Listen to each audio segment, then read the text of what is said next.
get up when I fall. No lie, man, I've been here before. It always gets cold before the war. You can feel that feeling in the air. The whole world feels it everywhere. They look to the sky and stop and stare. I feel the earth shake, but I'm prepared. I know I'm ready. Carry that weight that's heavy. Strong for the fight, so steady. One against many, more than a milli. Write that braille to the whole world feel me. I will gladly give all that it takes. Till the gas is all gone in the tank. Ain't no stopping, I'm not gonna break. Matter of fact, I'm just picking up pace. This is what I was made to do. The end is near, I'ma see it through. They all look to me, ain't got no choice but to succeed. I can feel it, I'm ready. I'm unstoppable, hard work all day. Go hard, always, won't quit, no way. Unstoppable, game on, too tough, all in, fired up. Watch me, rise up, I'm unstoppable.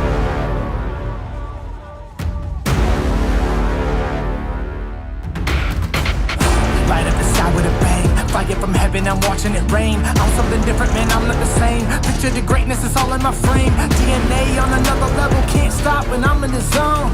I think somebody might have cut the brakes. All I know is that I'm on the go. Can't stop what I'm destined for. No how, no way.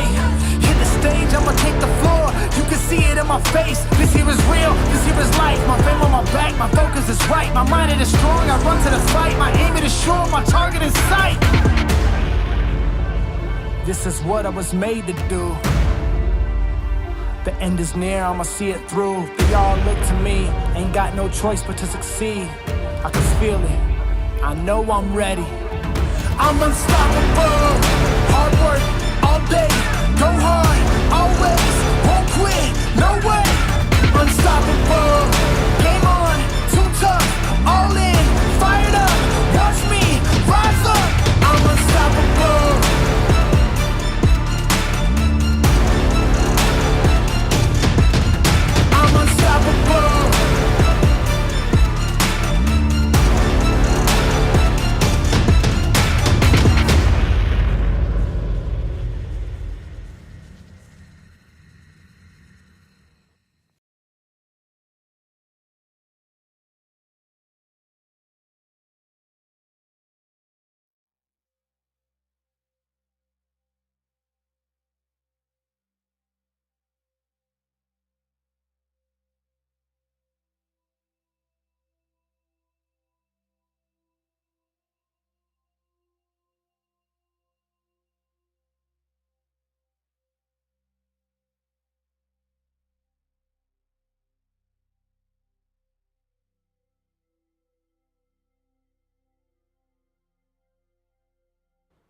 Who's ready for some fun? Thank you, Bebop, for letting me know that I had no sound. How's the sound now?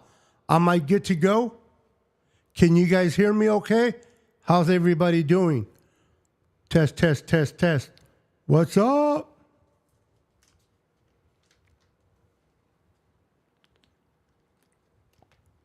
Let's see if, can you guys hear me? Testing one, testing two. How's everybody doing on this wonderful Saturday night? Okay. All right. Good, good. Bebop, I sent out your patch and it came back to me. So maybe I wrote your address wrong. But anyway, let's talk after, because I want to get it out to you. All right, let's make sure I say hello to everyone. But before I do, please make sure to wipe your feet and hit that like button and subscribe to the channel. I would appreciate if you guys can subscribe to the channel. Thank you for you guys for your support. Don't be mean. Surprise me by subscribing to the YouTube channel. Yay! Let's go. All right, let me say hello to everybody. Give me a second real quick. We got CH Sports Talk channel in the house. What's up? We got Throwback in the house. What's up, Throwback? How you doing, my friend? Good to see you. We got Jimmy in the house. How you doing, Jimmy? He says, hey, everyone. I hope everyone is doing good on this beautiful evening. Let's go. We got Don in the house. How you doing, Don? Good to see you. Good to see you. Let's go. Let's go. Let's go. We got Bebop in the house. What's up, Bebop? How's everybody doing? How is everyone doing? Hope everyone is having a wonderful, wonderful time. I just want to make sure that people can see me on all my outlets.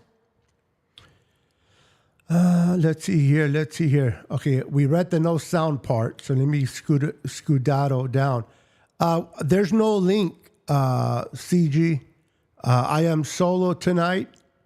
I am not inviting nobody on, so you're welcome to watch. You're welcome to commentate on the comments. But that's about it. So no link to give out. Their SG Sports Talk. How's everybody doing, man? Listen, the Veterans Report. The Veterans Report on Wednesday, July 23rd. By the way, it's my wife's birthday, my beautiful wife. Her birthday is on July 23rd. And even though her birthday is not today, I want to quickly sing her a happy birthday. Can you guys sing along with me? Here we go.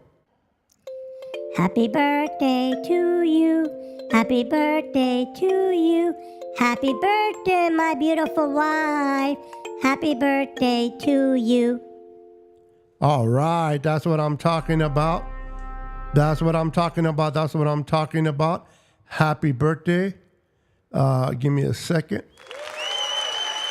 Hand of applause to my beautiful wife. Her birthday is on July 23rd. But on July 23rd, the veterans report to camp. All the veterans report. Now, I don't expect them to hit the field until July 24th, but they all do report, most definitely report on July 23rd.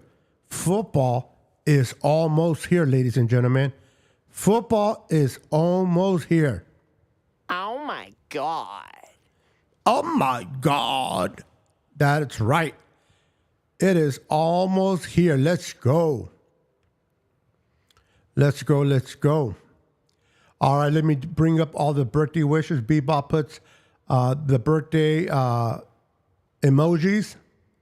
Don says, happy birthday to your awesome wife. Thank you. Jimmy says, happy birthday. Beto's beautiful wife. Thank you, Bebop. Leo, yes. We are both Leos. My wife is a Leo because she is July 23rd. And I am a Leo because my birthday is August 9th. August 9th. So we're both Leos.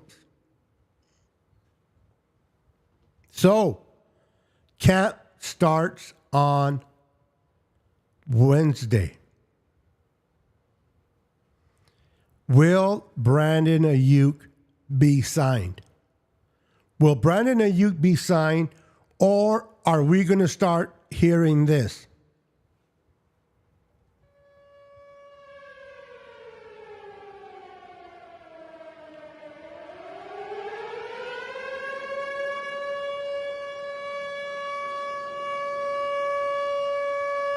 Brandon Ayuk, will he be in camp, or will the sirens go off at training camp? Or will he show up and then we will have fireworks because he shows up? What will Brandon Ayuk do? What's up, Rick Diaz? He says, hello, everybody coming from Chicago. Hello, everybody with the faithful hello. Right on, brother. 723 is my Walla's a B-Day too. Your birthday's on the 23rd? Well, happy birthday, Bebop. Am I reading that correctly? Correct me if I'm wrong.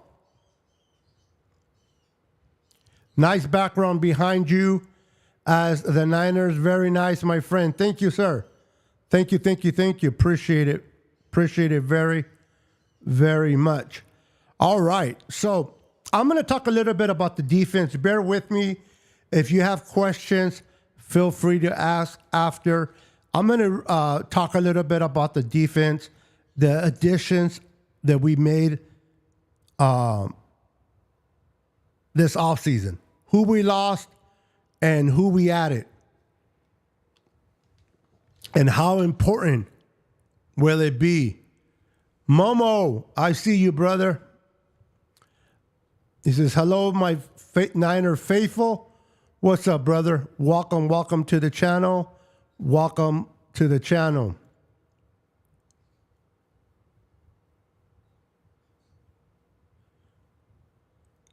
Oh, grandma's. Oh, okay. Well, happy birthday to your lovely grandma. Happy birthday to her. Absolutely. All right, so what's up, Roberto Davis? I see you, Roberto Davis. I see you, my friend. Okay, let's go. Who would be a breakout candidate on the Niners defense in 2024? That is a question. Who could be a breakout candidate on the Niners defense in 2024? The San Francisco 49ers defense underwent some changes this offseason, highlighted by the loss of a longtime defensive tackle, Eric Armstead. By the way, the Jaguars reported today that Eric Armstead was placed on the PUP list. Now, we don't know the extent. I think he's still recovering from his injury of last year. But this is one of the reasons why the Niners went ahead and moved on from Eric, because of his injuries. Great player. I have nothing but respect for Eric Armstead. Love the guy on and off the field, but his injuries prevented him from having a full healthy season. And now he is on the PUP for the Jaguars, who was cut after the two sides couldn't agree on a pay cut back in March. As a result, the team took to free agency and the draft to fill several holes, adding to their group of younger talent on this side of the ball. The Niners have the Niners have number of younger players that could see a role increase or a chance for more opportunities next season. Let's name a few, shall we? Defensive side of the ball. Defensive Robert Beal Jr. The Niners let a few of their defensive ends walk in free agency, resetting and signing some reliable players like Leonard Floyd. And the younger Gross Matos to 2-year deals, adding their depth at edge. Those two will likely compete for snaps, opposite of Nick Bosa. But the Niners usually rotate in more defensive ends, and that's where second-year player Robert Beal Jr. could step up behind the top 3 spots that will be available this year. 2022 second-round pick Drake Jackson seems on the downturn after struggling to figure things over his first few seasons. Could Beal Shine step into a rotational role for the Niners on the edge in 2024? The chance is certainly there. Will Robert Beal take the opportunity given to him? Let's talk about Dave Winters and Jalen Graham.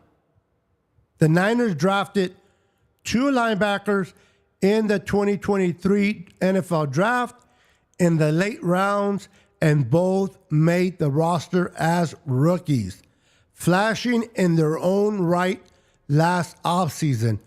Now, with Oren Burks gone and Dre Greenlaw injured, both have a chance to step up this offseason, enter a bigger role.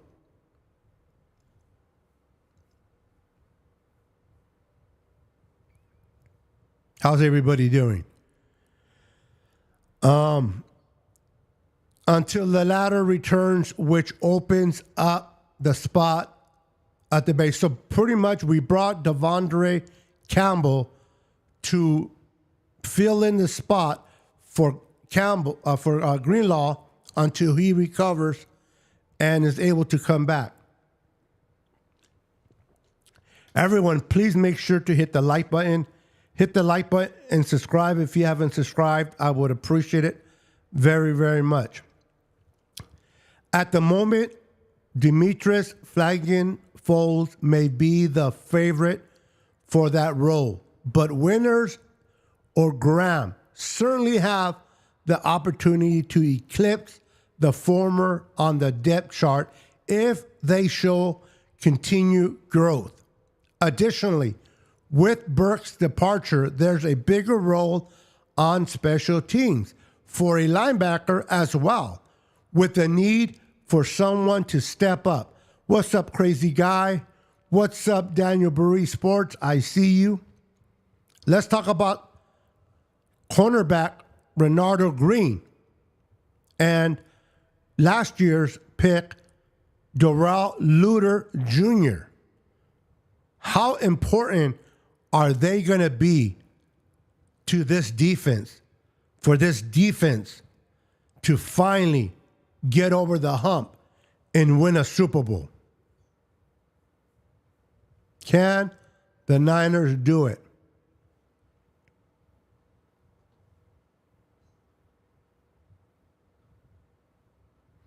Renardo Green will have a good season for sure. I hope so, Momo. I hope so. Robert Davis says Darrell Luter Jr. is going to be a dude. I hope he comes on. I really do, guys. I hope he's able to come on and showcase why we drafted him. We're going to need him. We're definitely going to need Renardo Green. I'm a Seminoles fan, and I like my guy, and I'm wishing him the best. The Niners have not drafted a corner that high since Kyle Shanahan and John Lynch took over in the front office. So for them to go after a corner in the second round, they really like this kid. In case anyone didn't know, I actually have crazy guy. You know, with all due respect, it sounds like you like attention. It sounds like you love attention when you come onto the show.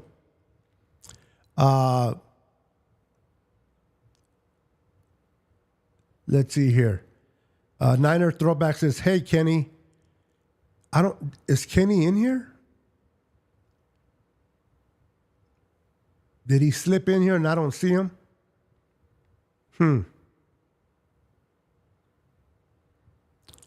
I am more concerned about the scheme more than anything. And we're going to talk about it. Oops, hold on, guys. Hold on.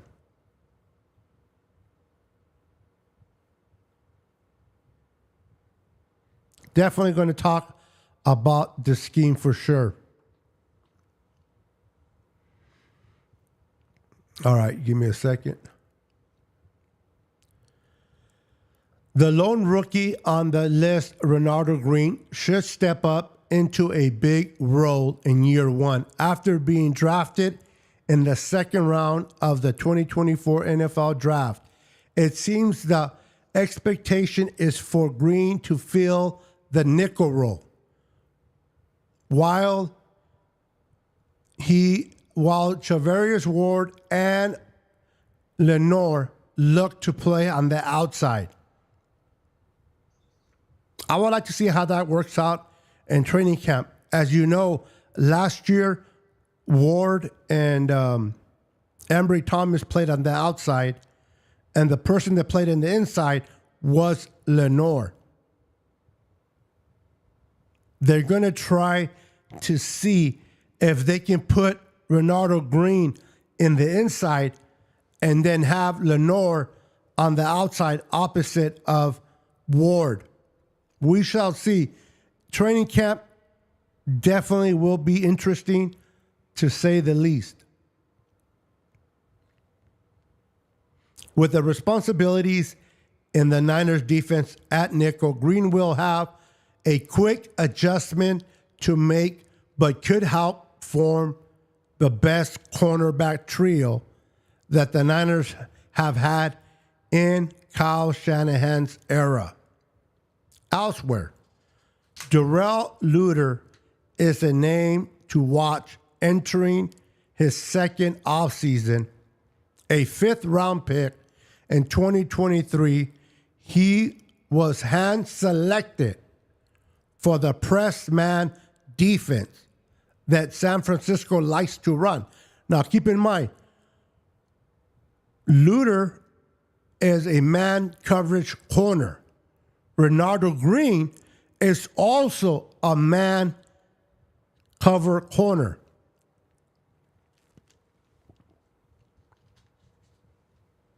We see where the Niners are going. Press man. San Francisco likes to run and could be the top backup on the outside this season.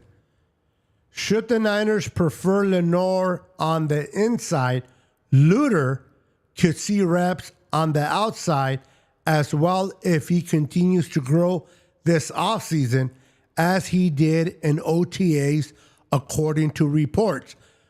Training camp is going to be so important this year.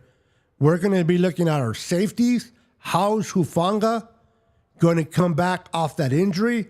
How does second year Jair Brown is going to look? How impressive will Mustafa be as a rookie?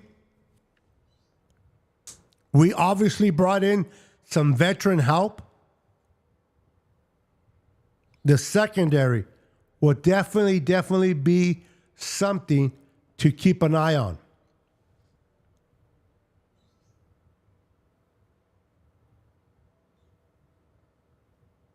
So, the secondary is something to definitely keep the eye on.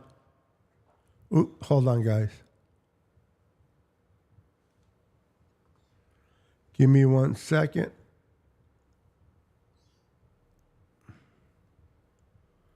Give me 1 second. There we go. All right. So, let me read some more of the comments.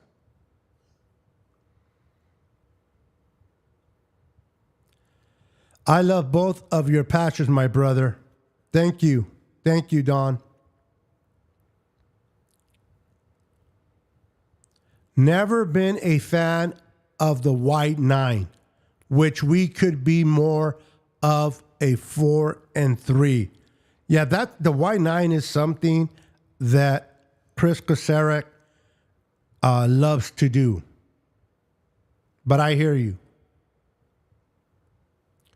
Our secondary needs to play lights out, especially with Wilkes being gone. His vision as our DC was not good at all. You know what? I'm not going to argue that point. That's a very valid point, Momo. On Steve Wilkes' behalf, though, he came into an ugly situation, in my opinion. He came into a situation where I believe Kyle Shanahan should have never, ever hired Steve Wilkes. I believe he should have never hired Steve Wilkes. Why? Because when Steve Wilkes was hired, he wasn't given the opportunity to come in, change the philosophy to what he likes to run, and he wasn't able to bring any of his coaches. So the fact that Kyle hired Steve Wilkes, the fact that Steve Wilkes accepted the job was baffling to me. It was like, what are they doing? When do you hire a defensive coordinator and you tell him, hey, I'm going to hire you, but you can't bring nobody with you. You can't run it your way. You can sprinkle some of the wrinkles you want, but I want you to run it this way. That was already a disaster move. The whole fact that we promoted within, this guy has been in this defense system under DeMeco Ryans, Robert Saleh. He's going to run the same defense that we are used to and accustomed to. He's going to run the same defense that we are used to and accustomed to. We're going to have more stunts with our D linemen. So I expect our defense to get back to where it was before we lost DeMeco.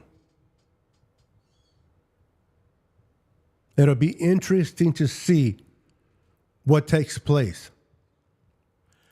Oh, David, look who's here. Look who's here. My brother from a different mother. How you doing, sir?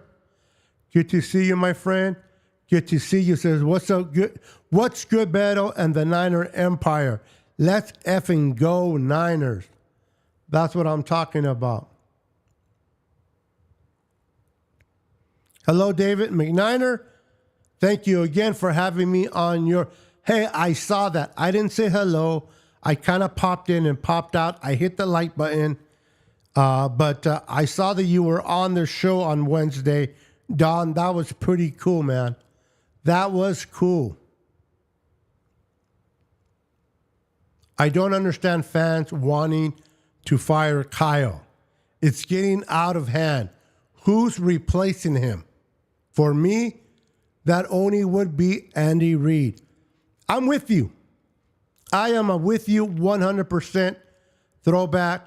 The fact that people want to fire Kyle is ludicrous to me. It is ludicrous. Does Kyle have an ego? Yes. But let me bust people's bubbles. Every great head coach has an ego.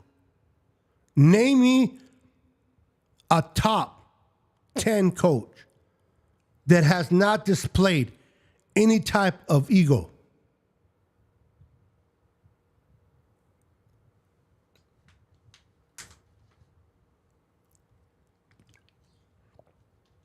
Yep, I'm with you there. The whole hiring of Steve Wilkes was a mistake. But that was last year. We're moving forward. And hopefully we have a different outcome this season. I'm looking forward. As long as we can remain healthy, we should be good to go. As long as we can remain healthy, we should be good to go. So, let's talk about Kyle for a minute. I love the way 49er Throwback brought it up. I understand the frustration. I really do. I understand the frustration of making it to the Super Bowl and losing. I get it. It gets old not winning the Super Bowl. I get it. It is not easy to make it that far and not able to close out with a Super Bowl ring. And it does hurt. It does sting. And it sucks.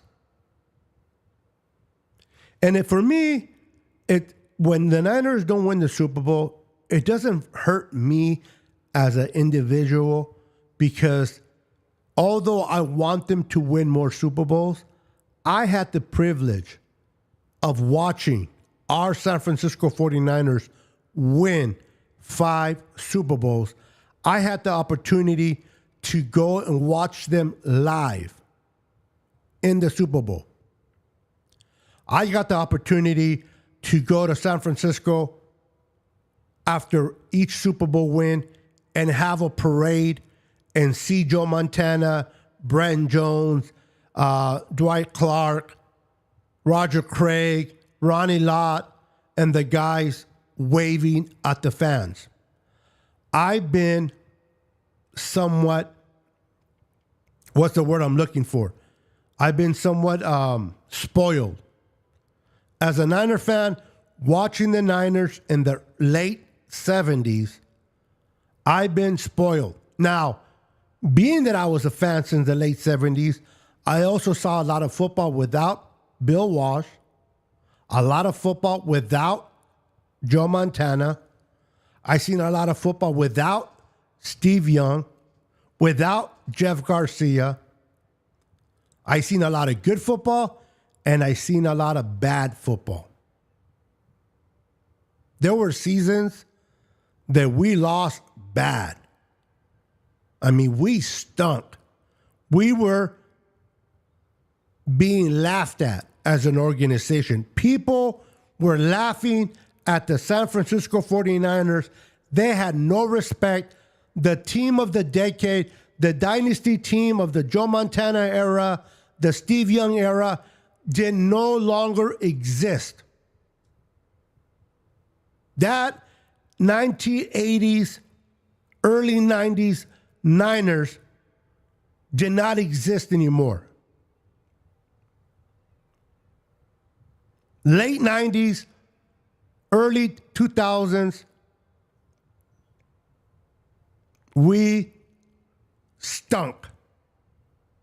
We stunk as a team. We won 3 games. We won 2 games. We were terrible. So I say all that to say this, ladies and gentlemen. Yes, it would be nice to win a Super Bowl this year. I want a Super Bowl win, not even to add another ring to the Niners organization, to be honest with you. Can I be honest? I've been spoiled. I got to see 5 Super Bowls in my lifetime, and we won them. Then I got to see 3 Super Bowls that we didn't win. So I got to see 8 Super Bowls live, whether at the stadium or on TV, but no replays. That's what I mean by saying live.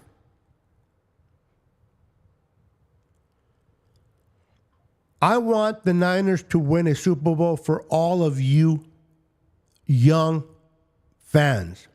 Those that have not seen a Super Bowl win, unless you watch a replay of the Super Bowls that were won before you were alive or when you were very young.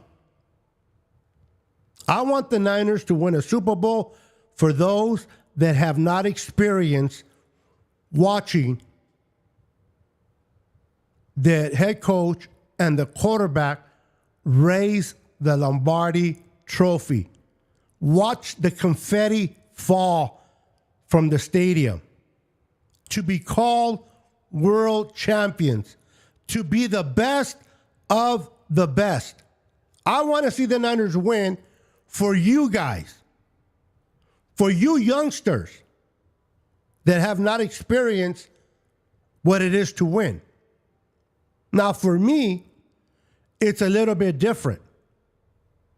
I want to see a competitive team. I want to see a team that it is competitive year in and year out. I want to see a team that is winning games. And if we win a Super Bowl, on top of it, it is the cherry on top of the cake. I am not a believer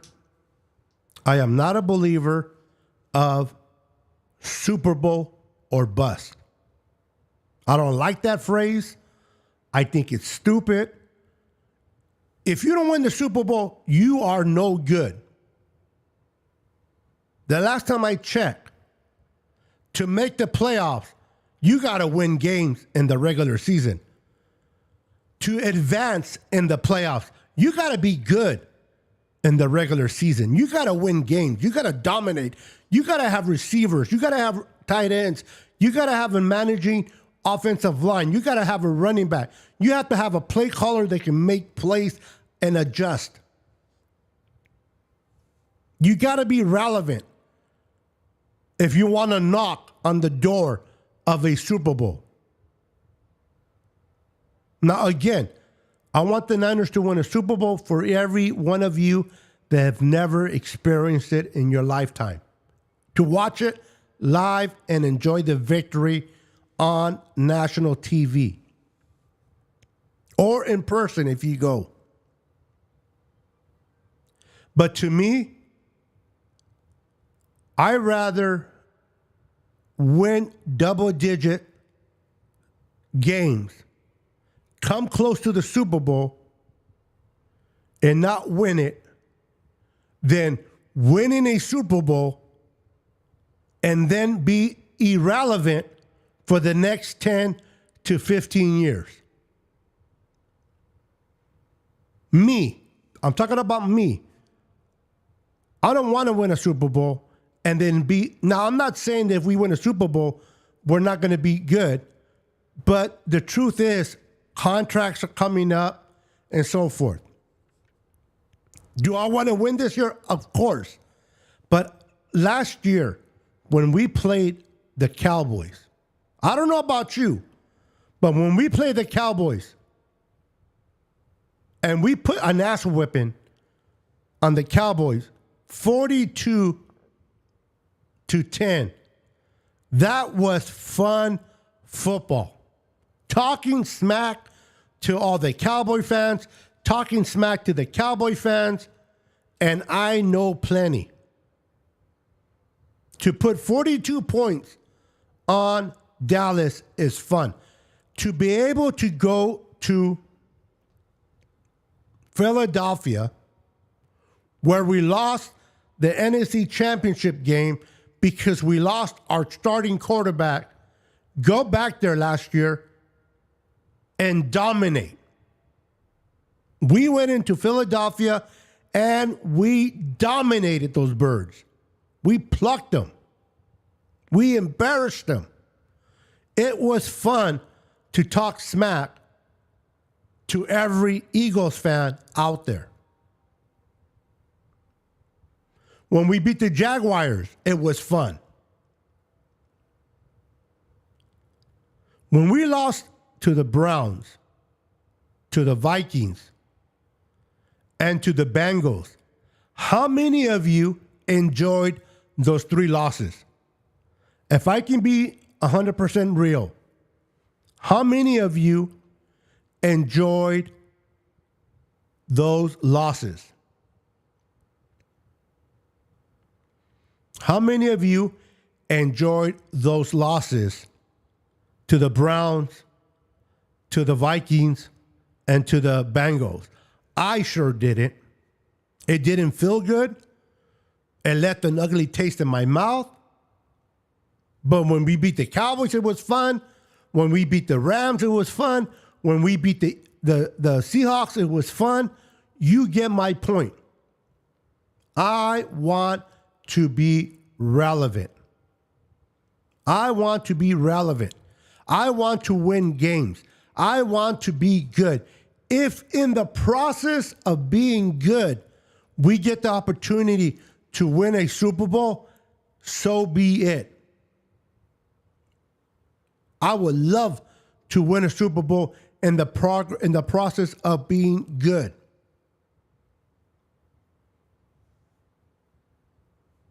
I remember those days watching football was painful. I remember the Eric Dickersons of the world, the coach-wise. I remember the Chip Kellys of the world. I remember,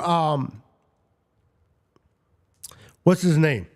The coach, the Mike Nolans of the world. The Jim Tansulas of the world. I remember those coaches.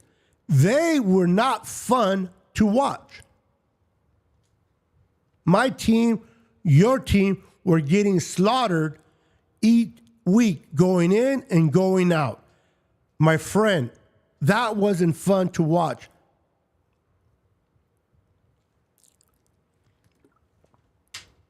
We won 12 games last year. We lost 5.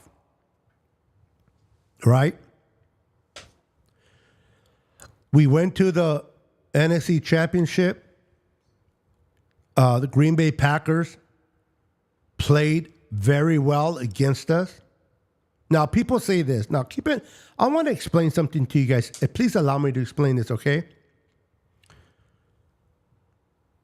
Yes, the Packers gave us a good game, okay? They gave us a good game. Maybe the Packers could have won that game. I'm not trying to discredit no Packers. Any of the Packer fans watching this video, I'm not putting your team down. I'm not discrediting what you guys almost did. But remember, when the sleeping giant woke up, the Niners came back and won that game over the Packers. The Packers are not quite there yet. They're not. They had a good game. They played good against us, but they're not quite there yet. When we woke up and started playing our type of football, we were able to beat the Packers. Okay, now we move on to the NFC Championship game. The Lions came in to Levi's. In the first half, they were beating us up, per se. Right? Hold on. They were beating us up. But the Lions are not there yet either. They're not. They're not a good team yet. They are getting better. They are working to becoming better, but they're not a good team yet. Why do I say that? Because they were beating us up for the first half and then allow the 49ers to come back. Not that I'm complaining, but we came back in the second half and we beat them and we went to the Super Bowl. We were the better team than the Packers and the Lions. They had their moments. They were moving the football. They had scored points. A lot of it was our fault. I'm not trying to discredit the Packers or the Lions. But even though they were leading, they could not seal the deal. And we won those games.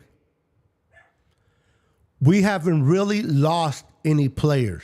So we lost Eric Armstead, but he's always hurt. Because it's not like we lost Bosa, okay? We lost Chase Young. But how good was Chase Young really? How good was he really? Hey, Eric. How you doing, sir? Good to see you. Good to see you. Oh, okay, Don. I'll keep that in mind. We will talk. We will definitely talk, Don. Eric, how you doing, my friend? So the Niners have a good team. We have a great roster. We really only lost Chase Young. He wasn't that great of a player after his injury. We got Leonard Floyd. We have an upgrade from Chase Young. We brought Matos in. Malik Collins, I think he's a very underrated defensive tackle we got through a trade with the Texans. I like Jordan Elliott. And the fact that we're getting Hufanga back is a great positive to stopping the run. So did we really lose players? Now, right now we're in a dilemma with Brandon Ayuk. Is he going to be here? Is he going to be traded? The reality is this.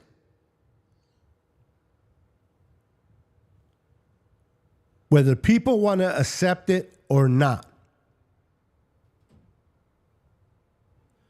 Brandon Ayuk isn't going anywhere. At least not for 2024. Next offseason, the Niners can tag him and then trade him, but that's a whole different conversation. He is under contract. He signed his 5th-year option for $14.1 million. This whole nonsense that he might be traded is ludicrous. He's under contract. The Niners don't have any reason to trade him before the season or during the season. He's too valuable right now for this offense. Brandon Ayuk may miss a couple of games. If he chooses to do so, he will be fined. But he will not miss the whole season. People have been telling me, yeah, but Niners sickness, he can miss the whole season. No, he won't. Why? Because you have to recruit so many games to be able to advance to next year. If you don't play a certain amount of games, his contract extends into next year. If he truly wants to leave the San Francisco 49ers, it is at no benefit to Ayuk not to play. He needs to play under that contract. Because if he doesn't, the Niners don't even have to tag him next year. He doesn't get to leave. Unless a team, which won't do it, but let's say the Washington Commanders offered a 1 and a 2 in 2025 and a 1 and a 2 in 2026. Maybe the Niners will listen. But that is not happening. Ain't nobody going to be offering that much for Brandon Ayuk. Now, I am for Brandon Ayuk getting his money. All right? I want to make sure I am clear in that perspective. I am for Brandon Ayuk getting his money. Whatever he think he is worth, if you are able to get it, Ayuk, get it. More power to you. Most likely, it won't be in San Francisco, but hey, go and get what you think you are worth. I have nothing against a player trying to get paid. Because the reality is, if a player gets hurt, the team will cut you like that. So I am for a player getting paid. But I also have to look at my team. I am a San Francisco 49er fan first and a player fan second. Do I love Ayuk? Yes. Do I have his jersey? Yes. Is he a great player? Absolutely. Do we need Ayuk? Heck yeah. But as much as we need him, and as good as he is, I am not willing to mortgage the future and lose other players to sign him at an amount that he wants. Not to say he's not worth it, because he is, but I'm not going to jeopardize losing Hufanga, losing an offensive player like Aaron Banks, losing players that are going to be available coming up for contract next year to keep Ayuk. Because remember, whether you guys agree or not, the quarterback salary is going up. And there is no such thing of what Brock Purdy is. If Brock Purdy has a season like he had last year, or even better, I don't care if he's not your typical protocol or quarterback, Superman if you want to call him. That's what I was going to say. It doesn't matter if he's 6'4" or not. It doesn't matter if he has a huge arm or not. If he is winning games, ladies and gentlemen, and if he is getting the ball out of his hands, if he's making smart decisions, quick decisions, and he's winning games, no matter whether he's 6'5" or 6'1", they're going to pay him what the quarterback amount is. The fans love to say this. Well, we can't pay him. Brock is good. We can win games with Brock. Brock is good. But I can't see us paying him the money that they gave to Joe Burrow. I can't see the Niners giving that same bracket that they gave to Trevor Lawrence. Trevor Lawrence is that typical prototype. He's 6'4", 6'5". He's so-and-so. Joe Burrow's the same. If they got 55, they got to give Brock less because he is not that quarterback. Bullcrap. Do you think Brock or his agent cares whether he's 6'4", 6'5", with a huge arm or not? If he plays as good as he did last year or even better than last year, whatever the price that is going for the quarterbacks, he's going to require to get paid that amount. Now, unlike Brandon Ayuk, as much as I love Ayuk, and again, I say it and I'll say it again, he is very important piece to this puzzle. He is. But as much as it would suck, the Niners could work around Ayuk. Maybe Ricky Purcell steps up. Maybe they feed the ball more to Debo. But you cannot replace a quarterback like Brock Purdy. Do you know how hard Kyle Shanahan has been looking for a quarterback with the capability of Brock Purdy?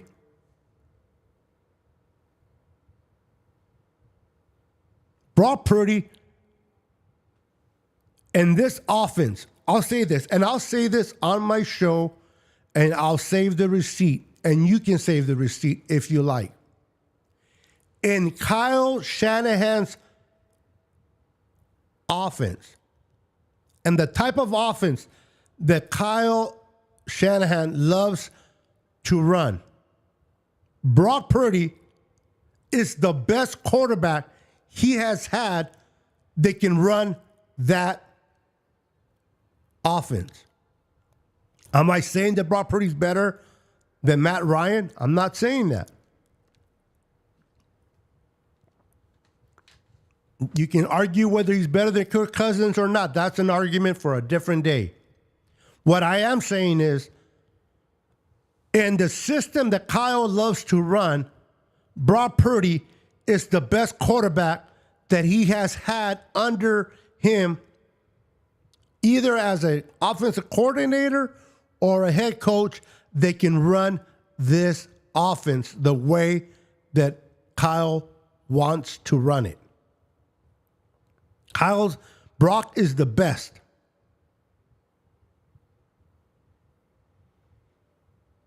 He was able to run some of it with Matt Ryan, Schaub. He was able to do it with Schaub in the Texans. He couldn't do it with Garoppolo. He was able to do it with Kirk Cousins. This is why, for the love of me, why did Kyle not draft Patrick Mahomes? Why did he not draft Deshaun Watson? I say this and I'll say it again. I see your comments, 49er Throwback. I'll read it in a minute. What's up, Chris Hansen? I see you. Andrew Martinez, I see you, my friend. In 2017, Kyle Shanahan was the offensive coordinator of the Atlanta Falcons, coming off a Super Bowl loss.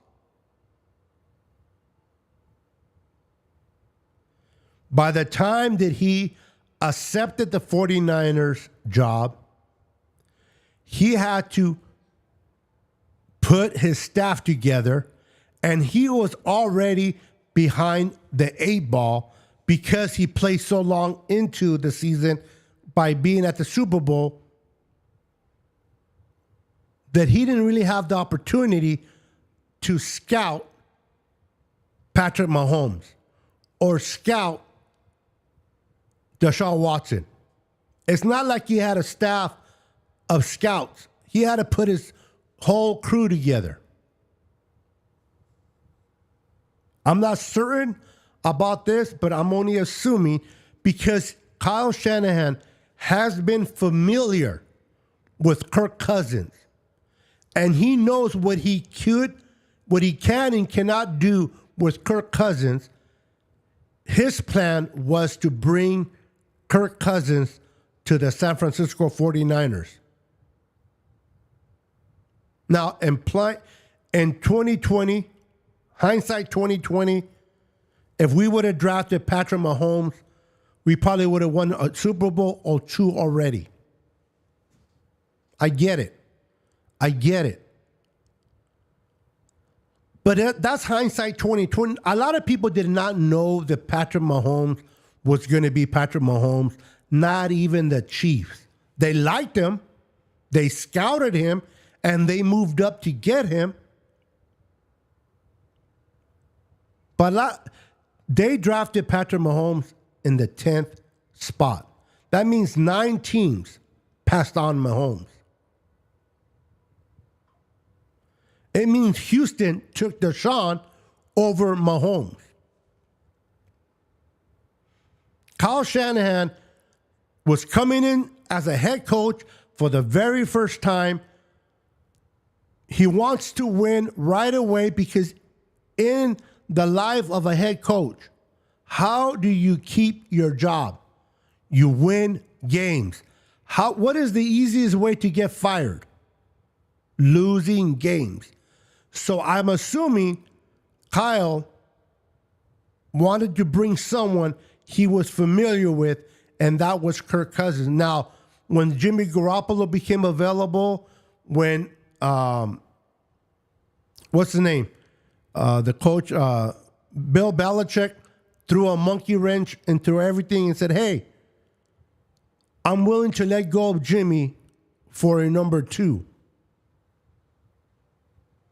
I bet you Kyle wanted to wait for Kirk. Maybe John said, hey, but Jimmy's available. And anyway, they pulled the trigger on Jimmy. It didn't work out. But by that time, they were not going to pursue Kirk anymore. That's why, even though the plan was to pursue Kirk, it didn't happen because of the whole Jimmy Garoppolo situation. So it's easy to say that we should have drafted Patrick Mahomes. But Kyle wasn't thinking about Patrick or Deshaun. He was thinking about bringing someone he knew he can run this awesome with offense. And that's just the reality of it. Brock looks jacked. Dude, gonna be better this year.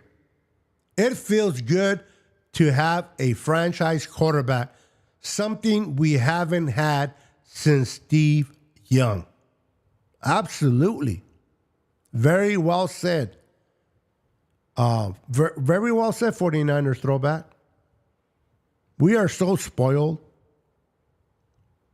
And we forget what bad quarterback is so fast, right?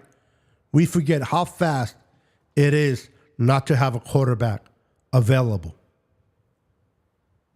We went through the Alex Smith. I saw potential in Kaepernick. I love watching Kaepernick play, but that didn't work out. The Tim Rotays were terrible.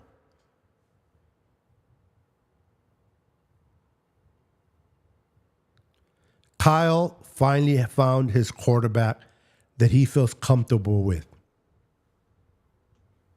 And let me tell you, Brock Purdy hasn't had an offseason yet until this one.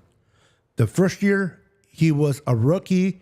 He went through the draft process. He went to the combine. He went through or I don't know if he went to the combine, but I think he did. But he went through the whole process. And so he had a crazy offseason. Then the second year, well, that same year he gets hurt. So in 2022, he is rehabbing for the most part. So he hasn't had a complete season or off season, and yet he was able to play the way he played. Over 30 touchdowns, 4,000 plus yards. Now that he has a complete off season, he doesn't have to worry about injury. He doesn't have to worry about rehabbing. All he's doing is refining his football skills.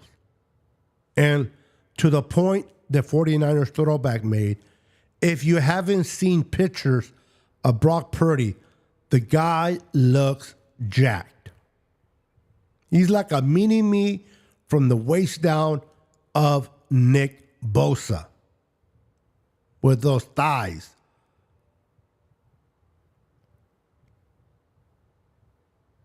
We saw what Brock Purdy did last year. This is me, and I'm going to be closing in a few minutes, so hang in there with me, those that are watching. Appreciate you. Listen.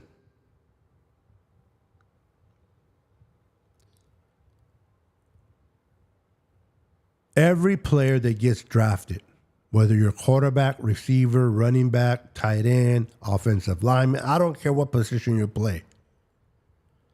It usually takes about 3 years to completely understand what type of player you have from the day they were drafted. Now, some of them are quick bloomers and then they fade. Some of them are slow bloomers, but then they get better. But usually it takes about 3 years to kind of get an idea of what type of player the person's going to be. We are now entering the 30 year of Brock Purdy. And we're entering this 30 year with a complete offseason to hone on his craft, to get better. As long as injury is not part of his future this year, if he can remain healthy, this kid is going to play better than he played last year. It may not show up in the stats, but you're going to see the level of play of his decision making. You're going to see the balls that he should have thrown last year that he not throw. He'll make those throws this year. The balls that he shouldn't have thrown and he did, he probably won't make it this year. I think that Kyle will loosen some of the chain on him, for if you will. I think that they'll give Brock Purdy the opportunity to call his own protections, to make audibles at the line of scrimmage. If he sees something that the defense does and the play has already come in and no longer can talk to the coach, and he sees adjustments done, he will be able to make his audibles and adjust to what he sees on the defense. So Kyle calls in the play, and then the mic in his helmet goes dead into the following play. When you can't make your adjustment calls, you got to make that play work to the best of your ability. But when you're able to make audibles at the line of scrimmage and you see a certain formation of that defense, you can now make an adjustment and call something different. I think we're going to see more of that with Brock Purdy. Now, the Packers have gotten better. The Lions have gotten better. The Eagles gotten better. It's not going to be easy. But I think the Niners, as long, and I'll say this very slowly, as long as injuries are not part of the equation, the Niners can easily get back to the Super Bowl and actually win it. I think Ricky Parcells is going to be that missing receiver that the Niners needed to get over the hump. Do I want Brandon Ayuk to play? Absolutely. I think we need Brandon Ayuk. We need Deebo Samuel. We need Kittle. We need CMC. And now we can sprinkle Ricky Parcells and Jawan Jennings.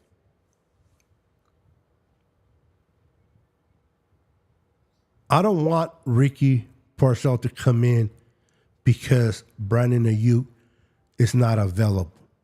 I don't want that, and I hope that doesn't happen. I want Ricky Parcells to be brought in certain packages with Brandon Ayuk and Deebo and Kittle.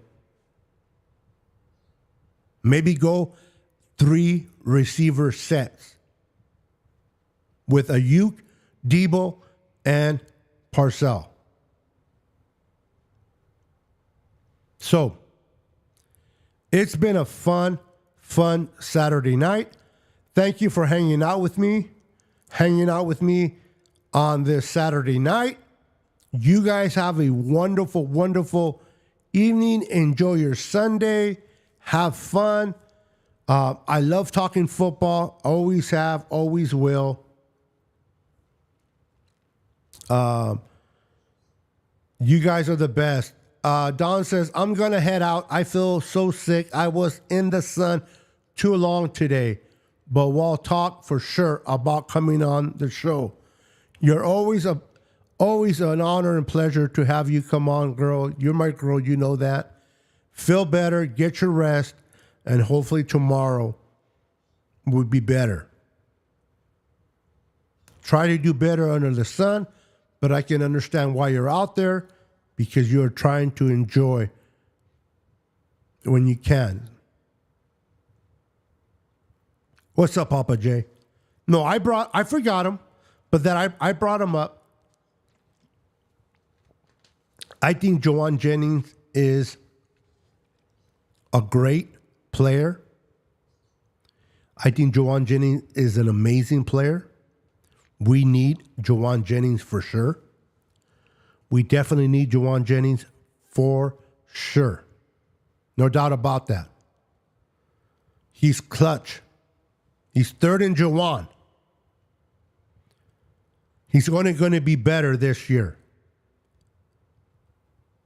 So having Joanne Jennings, having Ayuk, having Kittle, having Debo, CMC, and adding Ricky Parcell,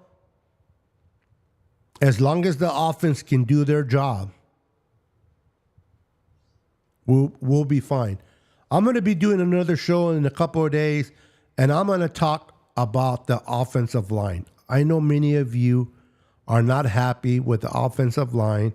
I know many of you want a better offensive line. And what I'm going to do is I'm going to talk about the 2023 Super Bowl Niners offensive line versus the 2012 Super Bowl 49ers and their offensive line. Because unfortunately, we had the same result.